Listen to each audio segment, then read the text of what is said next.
আর কয়েকদিন পরেই তো গঙ্গাসাগর মেলা, লক্ষ লক্ষ পুণ্যার্থী আসবে গোটা ভারত থেকে। কিন্তু মুশকিল একটাই, ভেসেল চলবে তো, লঞ্চ চলবে তো?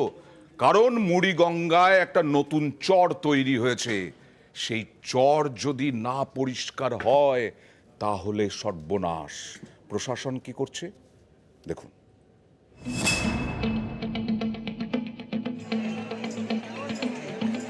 গঙ্গাসাগর মেলা, এই মেলায় ভিড় করেন লক্ষ লক্ষ পুণ্যার্থী। দক্ষিণ 24 পরগনার কাকদ্বীপের 8 নম্বর লট। এখান থেকেই মুড়িগঙ্গায় ভেসেলে চেপে যেতে হয় কচুবেড়িয়া, সেখান থেকে সাগর মেলা। মেলা শুরুর আগে মুড়িগঙ্গায় পলি কাটার কাজ চলছে। এরই মধ্যে নতুন বিপত্তি, ধরা পড়েছে আরো একটি চর। এর জেরে ভেসেল চলাচল থমকে যাচ্ছে। দিনে 7 থেকে 8 ঘন্টা বন্ধ রাখতে হচ্ছে পরিষেবা। এমনি কুয়াশা, তারপরে এভাবে চড়া বাড়তে থাকলে সাধারণ মানুষ ছাড়া যারা তীর্থযাত্রী আসবে ওনাদের ক্ষেত্রে অনেক অনেক ধরনের অসুবিধা আসতে পারে। ভ্যাসেলের ক্ষয়ক্ষতি তো অনেকটা হতে পারে। মানে এই যে চর জমে যাচ্ছে, হঠাৎ রাত্রে আমরা একটা লেভেলে চালিয়ে আসছি, হঠাৎ ওখানটা চরে লেগে বসে গেল, যাত্রীরাও যেরকম ভোগান্তি পড়বে, আমরাও বিরাট ধরনের ভোগান্তি পড়বো। কখন লাগবে আবার কখন ছাড়বে, সেই জোয়ার পড়লে ভাসলে ছাড়বে।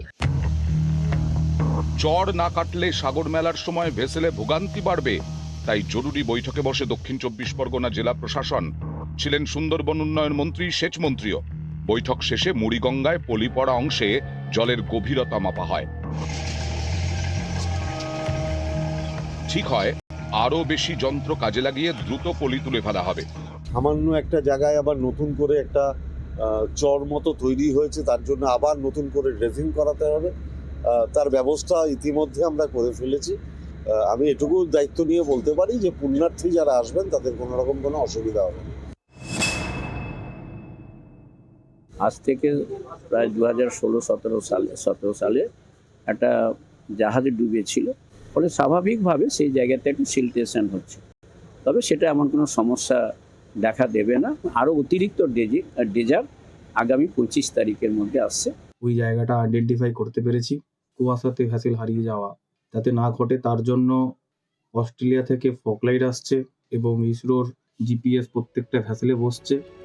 এবং আমরা ওই জায়গাটাতে যেটা আইডেন্টিফাই করতে পেরেছি, আমরা ওই জায়গাটাতে আমরা মার্কিং করব যাতে কোনোভাবেই কোনো ভ্যাসেল যাতে ওই চড়ার উপরে না উঠে যায়।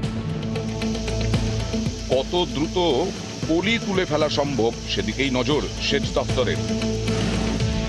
বিশ্বজিৎ হালদার, নিউজ 18 বাংলা।